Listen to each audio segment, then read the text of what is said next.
राजू गांधारे कारेगावकर. तर आम्ही कारेगावचे ग्रामपंचायतचे सदस्य आणि मी सर्वजण आम्ही कारेगावचे ग्रामसेवक कुंडीबा गाढवे यांच्या विरोधात धरणे आंदोलन माननीय जिल्हाधिकारी साहेब यांच्या कार्यालयासमोर धरणे आंदोलन करत आहोत.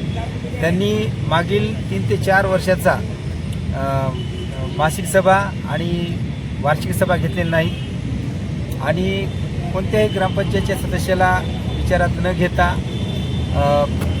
परस्पर त्यांनी कोणत्याही कामाचे बिलं उचलून घोटाळा केलेला आहे, भ्रष्टाचार केलेला आहे.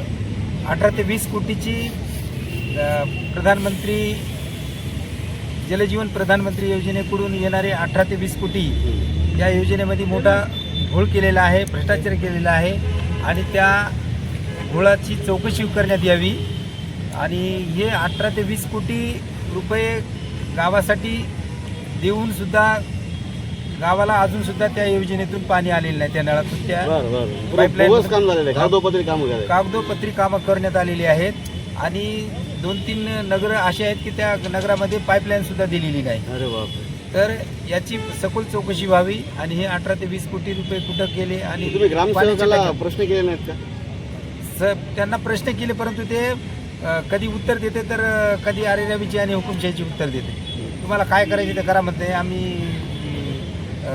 हिशोब बी देणार नाही आणि काही करणार नाही, तुमच्या काय होते ते करा. सरपंचांची काय भूमिका आहे? सरपंचाला आम्ही काही बोललो त्यांना बी परंतु त्यांची काही प्रतिक्रिया आलेली नाही. आता काय करणार मग तुम्ही? आता आम्ही 2 वर्षापासून आम्ही शिवसाहेबांना BDO साहेबांना निवेदन दिलेले आहेत, कलेक्टर साहेबांना निवेदन दिलेले आहेत. याची चौकशी करावी आणि आम्हाला याच्यातून न्याय मिळवून द्यावा. तर त्यांनी आम्हाला अजून त्याचं काही पत्रही आलेलं नाही आणि त्याची काही चौकशीसुद्धा झालेली नाही. तर आमची एकच म्हणणं आहे की याची सखोल चौकशी करण्यात यावी.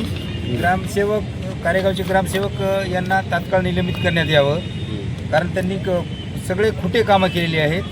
कोणतेही आणि गावामध्ये भ्रष्टाचारसुद्धा त्यांनी केलेला आहे. त्यामुळे त्यांना निलंबित करण्यात यावं आणि जलजीवन मिशनचे जे इंजिनियर आहेत त्यांनासुद्धा निलंबित करण्यात यावे अशी मागणी आहे.